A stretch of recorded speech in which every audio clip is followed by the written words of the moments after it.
Hey, what's going on, guys? Welcome to the channel. I'm Chris. If you're already subscribed, I just really want to say thank you. It means the world to me, the support and helping the channel grow. But today I'm going to be stepping back from my typical build videos, and we're going to do a little unboxing video and install video of this winch. So I got hit up by a company, Boar Offroad. I'll put a link to their Amazon store down below. But they wanted to send me this winch to see what I think about it and, see how it performs on the front of the 89 YJ that I'm building Lime Time. So we're going to go ahead and open this together and go through it and see what it comes with and what it looks like and what it takes to install it on the front.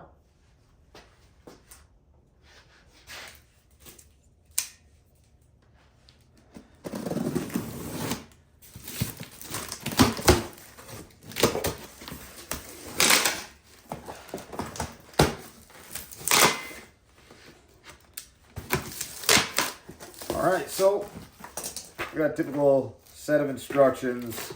Probably go through them later, but I mean, these things are pretty simple. You really don't need the instructions to kind of get it installed, but yeah, I mean, they're pretty basic. It's got a wiring diagram and such, which is sometimes helpful with these. Some decent stickers. You got your front hook.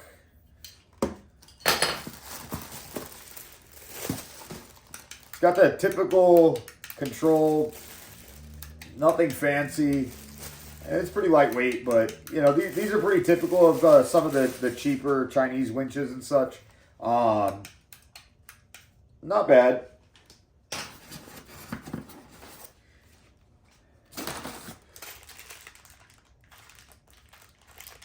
It's got some stainless steel grade 8 hardware. At least that's what it's marked as.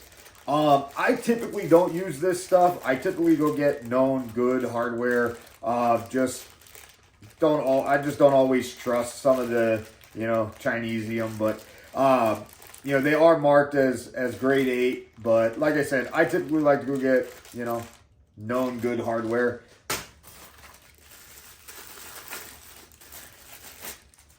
Got cable, seems decent quality.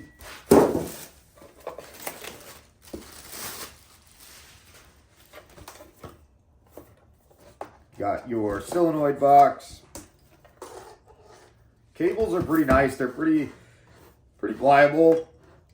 They seem like decent quality.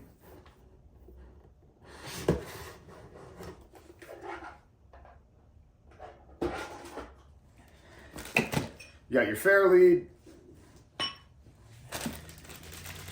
And then it's got, so this one comes with a wireless remote. It only has one. And it looks like this is looks like you probably have to plug this in for it to communicate. So that's kind of interesting. Yeah, most of the wireless ones that I'm used to, that I've seen, even on the cheaper side, it's all internalized, but it looks like you plug this in for your controller to communicate.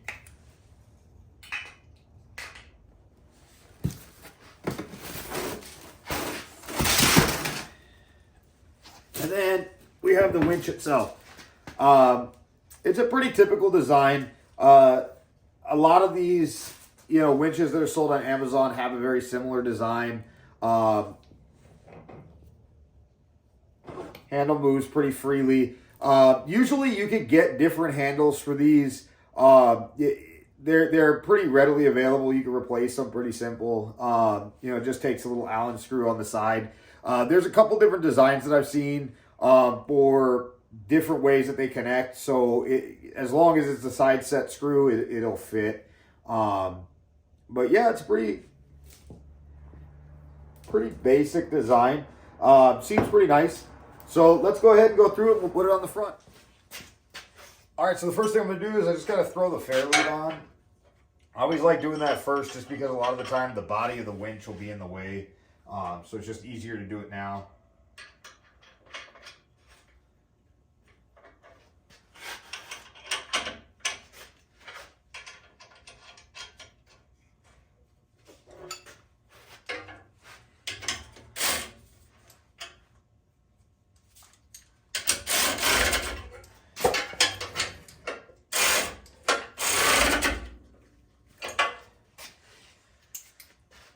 now, putting the winch on, you're going to have these little square nuts. And these are actually going to go in the feet of the winch. So in the bottom of the winch, they'll slide into these little grooves. And they just kind of sit up inside of the winch.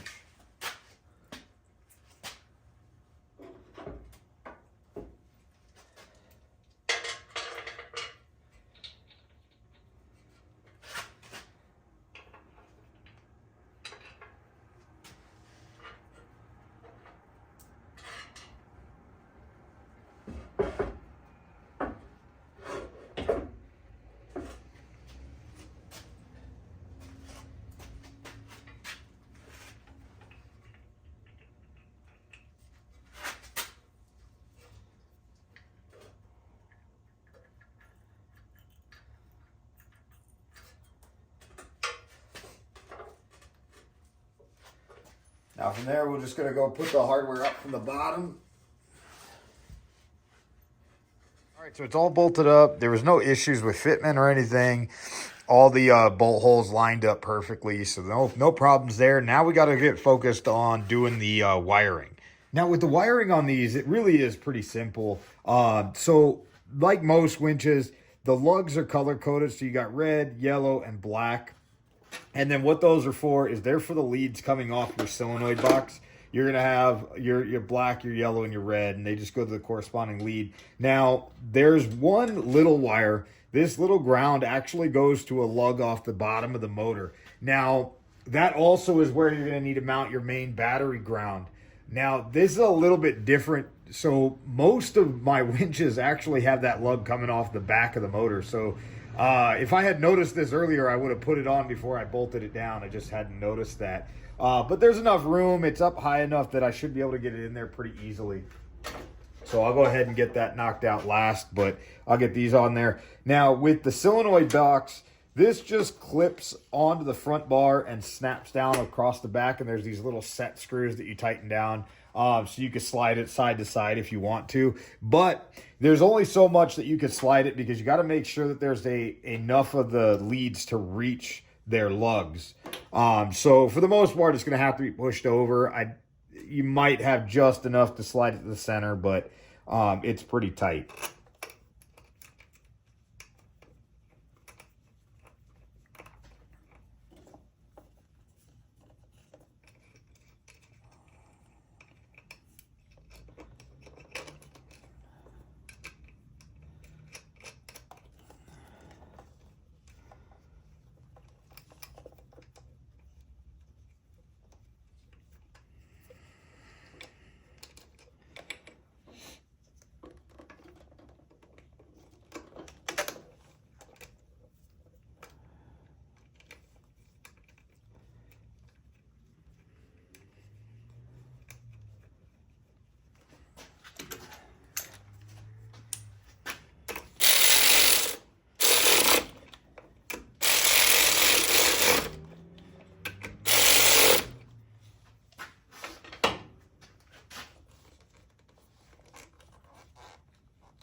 So there it is, all wired up. Everything's good. That bottom lug was a little difficult. It was kind of a tight squeeze, but it wasn't too bad.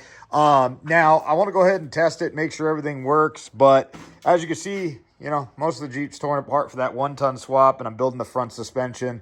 Definitely go back and check out some of those videos. I finished the 4-link a couple weeks ago, starting on the front 3-link, so I should have that video out here in the next week. But definitely follow along and check those videos out.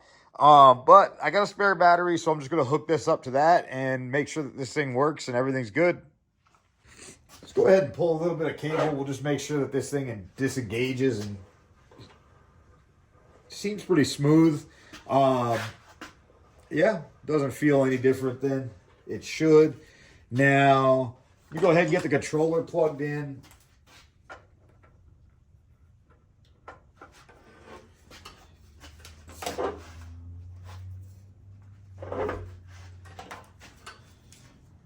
All right.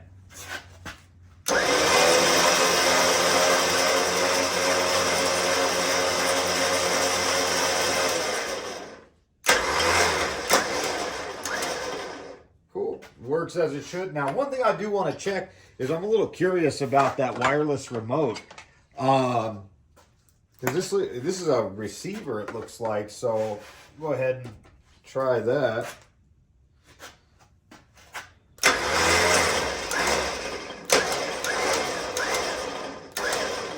Well, there you have it, guys. It works as it should. Well, I mean, as much as I could test. As you can see, I got most of the Jeep still torn down.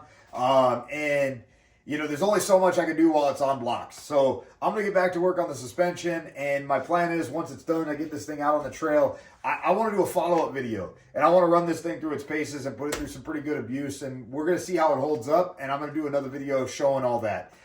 So until then, if you guys would subscribe to the channel, it really helps me out. I really appreciate you guys checking out the video. Until next time, take it easy.